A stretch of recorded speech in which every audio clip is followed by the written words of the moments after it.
আসসালামু আলাইকুম স্টুডেন্টস, অবশ্যই ভালো আছো। ভালো থাকতে হবে, ভালো থাকাটা তো বাঞ্ছনীয় এখন। আর সবচেয়ে বড় কথা হচ্ছে যে এই পরিস্থিতিকে কাটিয়ে তুলতে গেলে আমাদের অবশ্যই সচেতন থাকতে হবে, পরিষ্কার পরিচ্ছন্ন। শুধু আমি থাকলেই হবে না, আমার বাড়ির অন্যান্য সদস্য তাদেরকেও পরিষ্কার পরিচ্ছন্ন থাকতে হবে। তাদেরকেও স্বাস্থ্যবিধির কথা জানাতে হবে, যেগুলো তোমরা টিভি, টেলিভিশন এবং আমাদের মাধ্যমে জানতে পারছো। সেগুলো তাদেরকে শোনাও, তাদেরকেও সচেতন করো, এবং এইভাবেই আস্তে আস্তে আমরা কাটাতে পারবো।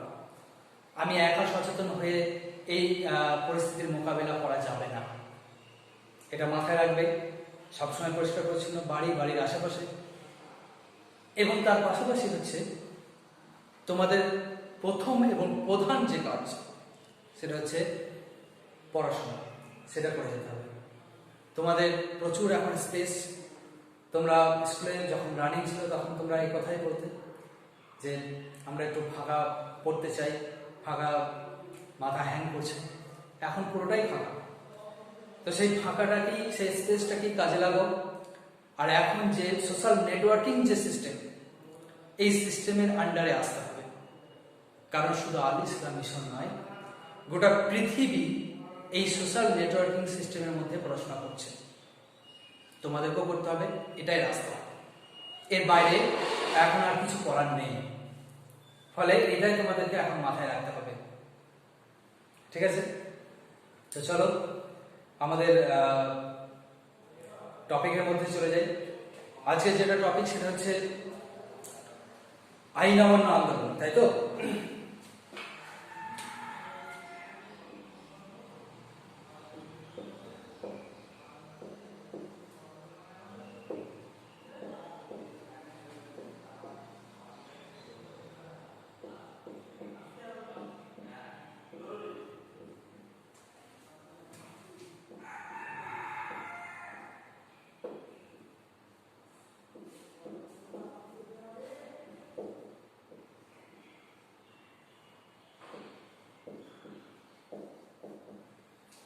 আইন অমান্য আন্দোলন পর্বে নারী আন্দোলন কতটা জোরদার ছিল, এটা হচ্ছে আমাদের আজকের টপিক।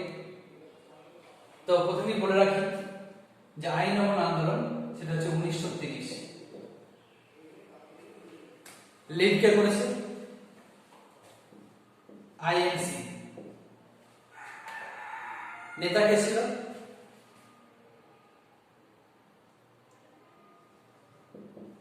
মহাত্মা গান্ধী।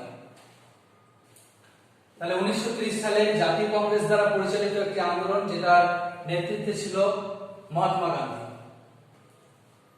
এই মহাত্মা গান্ধীর, বলে রাখি,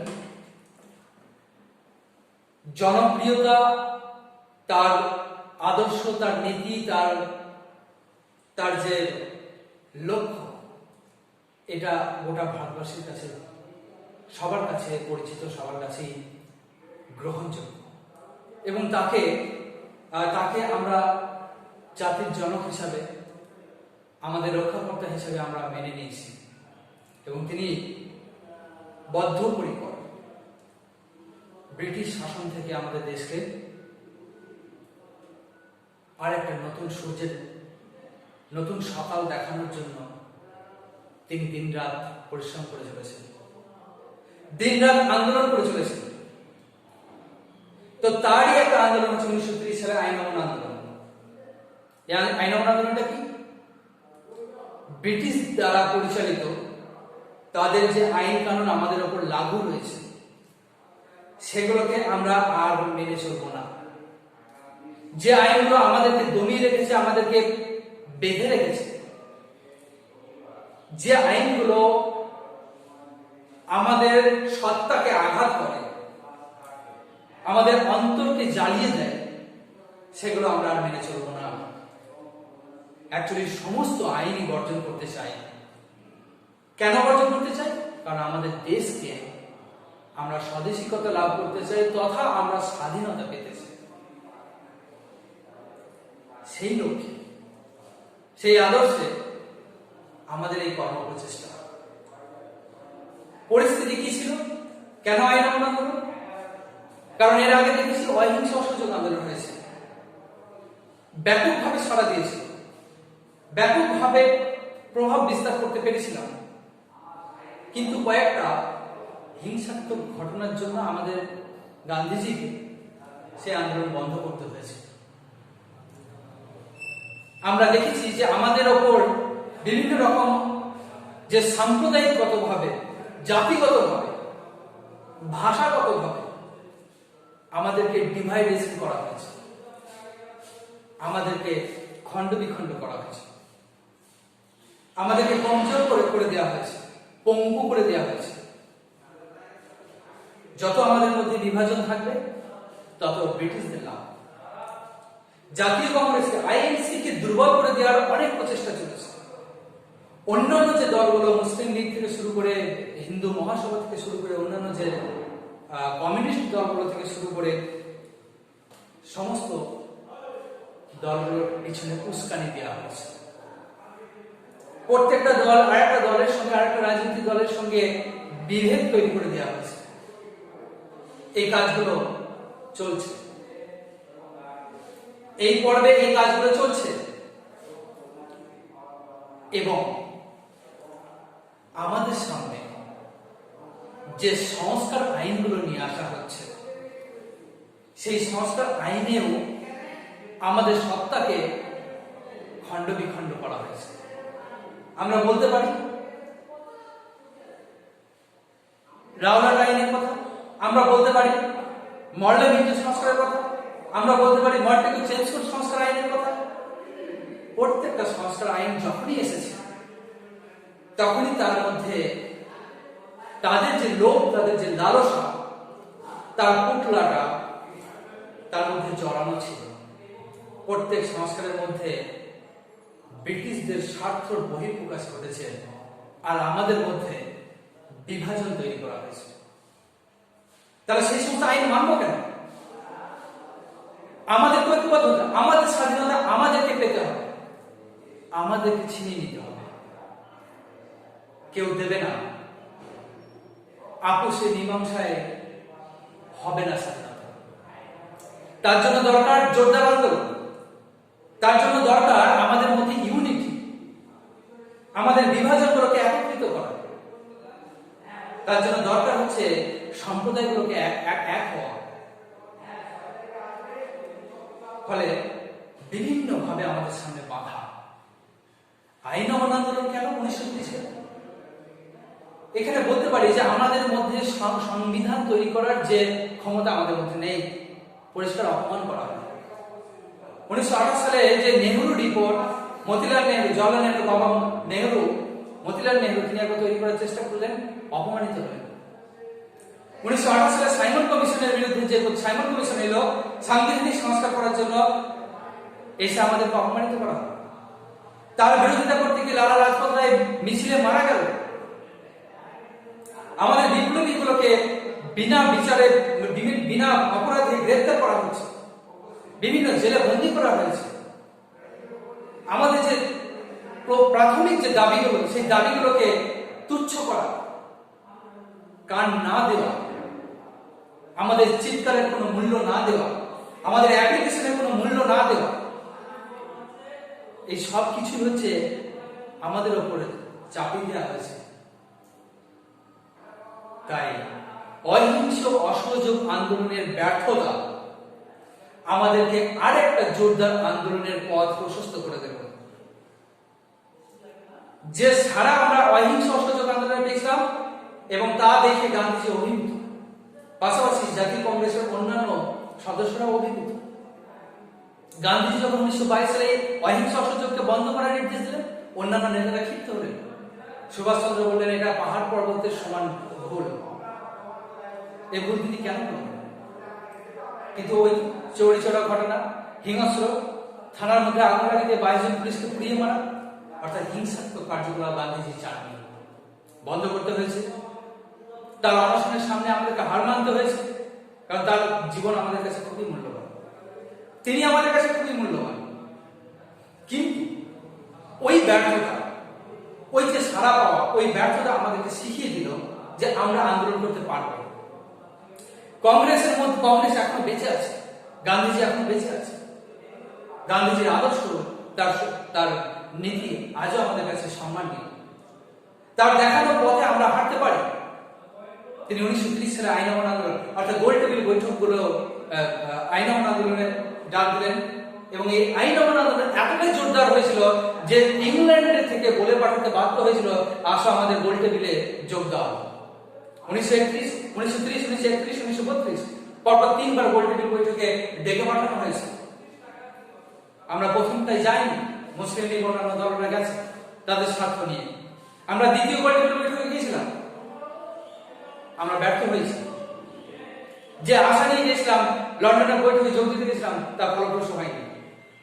কেন গোল টেবিল বৈঠকে ডাক দিয়েছিল আমাদেরকে? কেন যেতে বলেছিল? আইন অমান্য আন্দোলনকে বন্ধ করার জন্য। কারণ এই আইন অমান্য আন্দোলন হচ্ছে যে ব্রিটিশদেরকে সরাসরি অমান্য করা, ব্রিটিশদেরকে সরাসরি প্রত্যাখ্যান করা, তাদের তৈরি যে সমস্ত আইন সেগুলোকে বর্জন করা। আমরা 1930 সালে ধর্ষণা লবণ সত্যাগ্রহ শুরু করেছিলাম। লবণ সত্যাগ্রহ, এটার মাধ্যমে আমরা প্রথমে ব্রিটিশদের তৈরি লবণকে বর্জন করলাম। আমরা দেশীয় পদ্ধতিতে আমরা যে লবণ তৈরি করতে পারি সেটা দেখালাম। গান্ধীজি সবরমতী আশ্রমে গুজরাটে, সেখানে সমুদ্রের জল তুলে লবণ তৈরি করে লবণ আইনকে ভঙ্গ করেছিলেন।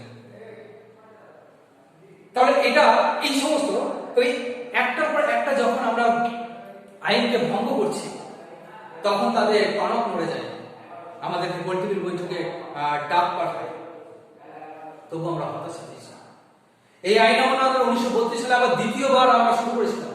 1930 একবার, 1932 সালে আরেকবার, দ্বিতীয়বার আইন অমান্য আন্দোলন হয়েছিল। কারণ আমাদের আশা, আমরা যেটা চাইছিলাম সেটা পূরণ হয়নি। এবার প্রশ্ন, এটা ছিল আইন অমান্য আন্দোলন, কেন করতে চাইছি এবং কিভাবে শুরু করেছিলাম? এই আইন অমান্য আন্দোলনের সঙ্গে নারীদের সংযোগ কি? দেখো, আমার দুটো হাতই প্রয়োজন, আমার পুরুষ নারী সবাইকে প্রয়োজন। কমপ্লিট আমাকে একটা মানুষ হিসাবে প্রকাশিত হতে গেলে, আবির্ভূত হতে গেলে আমার দুটো হাতই প্রয়োজন, নাহলে তো আমি তো বিকলাঙ্গ, নাহলে তো আমি পঙ্গু। ফলে আমার পুরুষদের পাশাপাশি নারীদেরকেও দরকার। অহিংস অসহযোগ করবে নারীরা দেখিয়ে দিয়েছে, তাদের সংগঠন, তাদের অ্যাসোসিয়েশন, তাদের ক্ষমতা, তাদের স্বদেশিকতা অহিংস অসহযোগ পর্বে দেখিয়ে দিয়েছে। ফলে আমরা কি দেখলাম? আমরা এই পর্বে অর্থাৎ 1930 সালে আইন অমান্য আন্দোলন পর্বেও দেখলাম যে নারীরা অ্যাক্টিভ। এখানে গান্ধীজির ডাকে সমস্ত স্তরের নারীরা এসে যোগ দিল। আমরা মনে রাখবো 1925 সালে আমরা ন্যাশনাল কাউন্সিল অফ উইমেন 1925 দুটো ন্যাশনাল কাউন্সিল অফ উইমেন যে অ্যাসোসিয়েশন,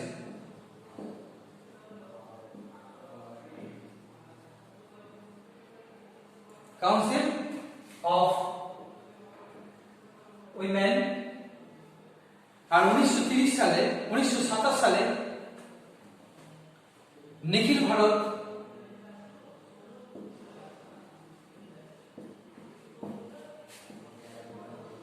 মহিলা অ্যাসোসিয়েশন।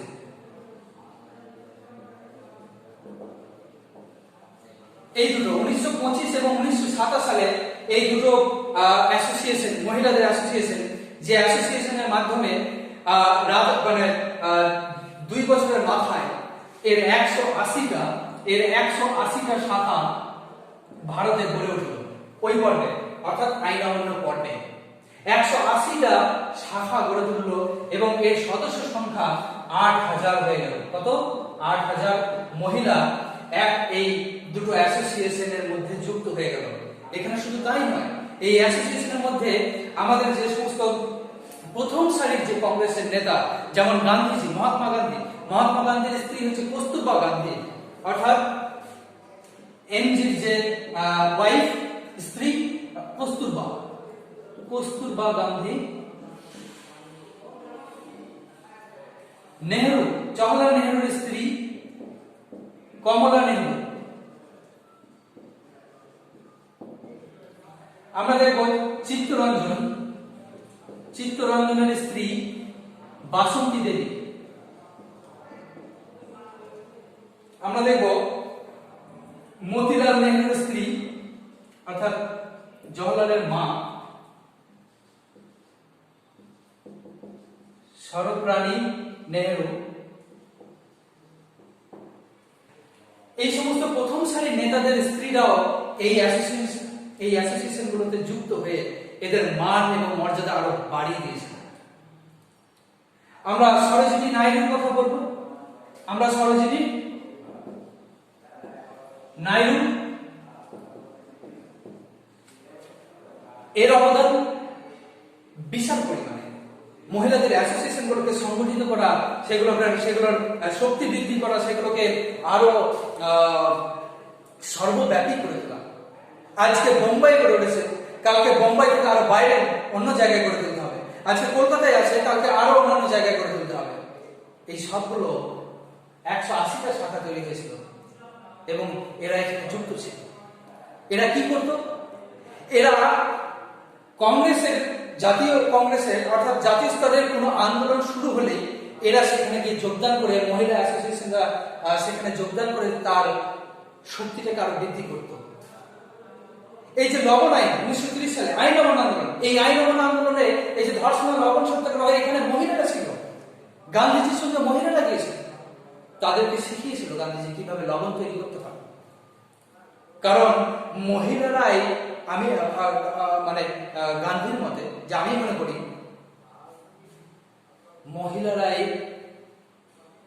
মহিলা শক্তি হচ্ছে প্রধান শক্তি। তাই সেই শক্তিকে বাড়িতে আবদ্ধ করে রাখার কোনো দরকার নেই। সেই শক্তিকে বাইরে নিয়ে এসে আমাদের সঙ্গে সামিল করে, আমাদের আদর্শের সঙ্গে, আমাদের আন্দোলনের সঙ্গে, আমাদের কর্মসূচির সঙ্গে সামিল করে জোরদার একটা ধাক্কা দেওয়া আমাদের লক্ষ্য। তাই এই অ্যাসোসিয়েশনের সদস্যরা, এর পাশাপাশি আরো যে সমস্ত প্রদেশ রয়েছে, সেই সমস্ত প্রদেশে, যেমন বাংলা, কলকাতা, বাংলাতে যেমন হচ্ছে বাসন্তী দেবী থেকে, উর্মিলা দেবী থেকে শুরু করে, কমলাবাই থেকে শুরু করে, হচ্ছে কমলা দেবী চট্টোপাধ্যায় থেকে শুরু করে বিভিন্ন স্তরের নারীরা, শুধু তাই নয়, বেশ্যাবৃত্তি করা নারীরাও, যারা খারাপ কাজ করে পেটের দায়ে, সেই বেশ্যাবৃত্তি করা নারীরা, এছাড়া যারা দেবদাসী, বড় বড় রাজা, বড় বড় রাজপ্রাসাদে যারা দেবদাসী হিসাবে থাকে, সেই সমস্ত মহিলারা। অর্থাৎ এগুলো আমি বলতে চাইছি যে সমাজের নিম্ন স্তরের মহিলারাও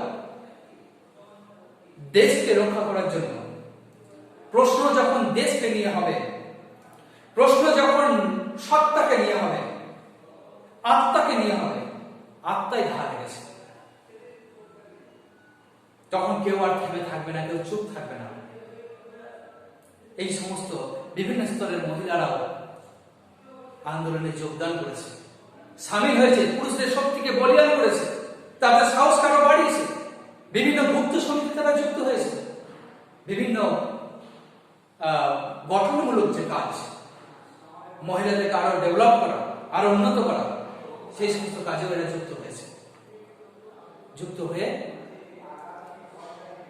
ভারতের আগামী ভারত গড়ে তোলার জন্য তারা বদ্ধপরিকর।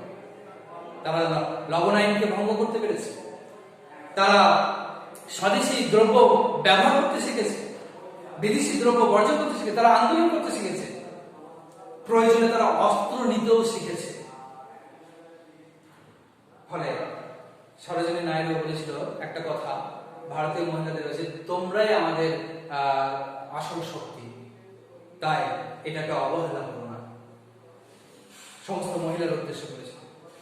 তো এটা আছে বইয়ে, খুব সুন্দর করে পড়বে এবং এটাকে নোটস হিসাবেই পড়তে হবে। এবং বারবার একটা অনুরোধ, যারা ক্লাস করছো, দেখছো, তারা ঠিক আছে, যারা এখনো এই নেটওয়ার্কিং সিস্টেমে আসছে না, ইচ্ছা করেই আসছে না, তাদেরকে কনভিন্স করো, কারণ এটা সবার জন্য। এবং সবার ভালোর জন্য। ঠিক আছে, ভালো থাকো।